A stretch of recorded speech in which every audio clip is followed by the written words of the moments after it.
សំផឹកទឹកតិចសិនបានថ្នាំនេះគឺជាថ្នាំព្យាបាលជំងឺរឹសដុំបានបាទតែមានមនុស្សច្រើនដែលគាត់ហូបទៅជាផ្លោះហើយខ្ញុំមកកាច់ឲ្យមើលនេះគឺជាមើមដែលសិតបាទហើយថ្នាំនេះលាយជាមួយនឹងថ្នាំនេះប៉ុន្តែបច្ចុប្បន្ននេះពិបាករកមើមថ្នាំហើយនឹងដើមឈើក៏មិនសូវសម្បូរបាទ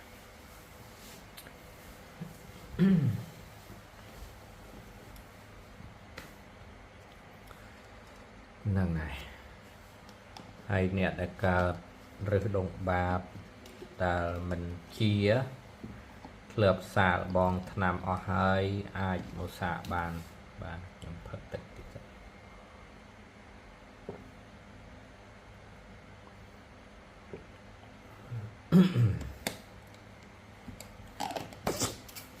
និយាយទៅ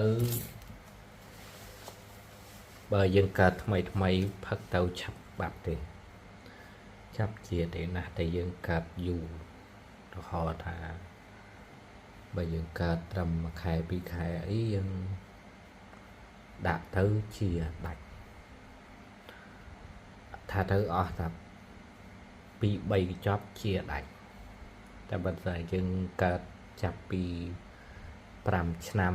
ទៅ10ឆ្នាំអ្នកខ្លះដល់20ឆ្នាំអាចផឹកកាន់1ខែទៅ2ខែ3ខែបានផឹកឲ្យតមមិនផឹកអត់តម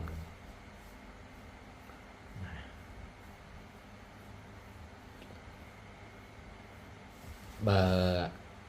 ថ្នាំនេះជំនួយច្រើនហើយអ្នកដែលឬដងបាបដេកនឹងកតេលដំណាក់កាលដែល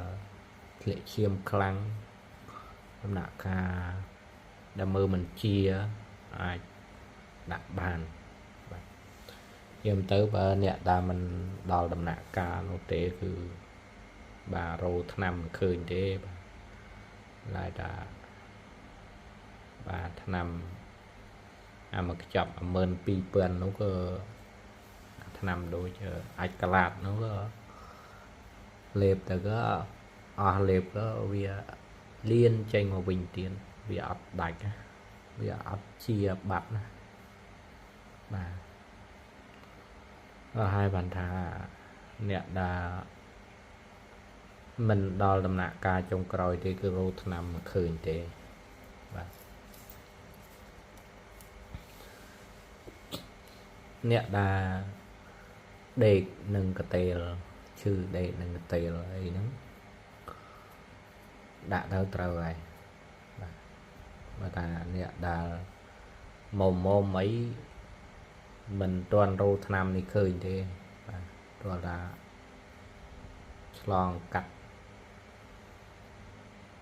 ថ្នាំផ្សេងអស់សិនបាទទៅបានធ្លាក់មកដល់ថ្នាំនេះបាទហ្នឹងហើយត្រូវតែអស់ជំរើសបាទ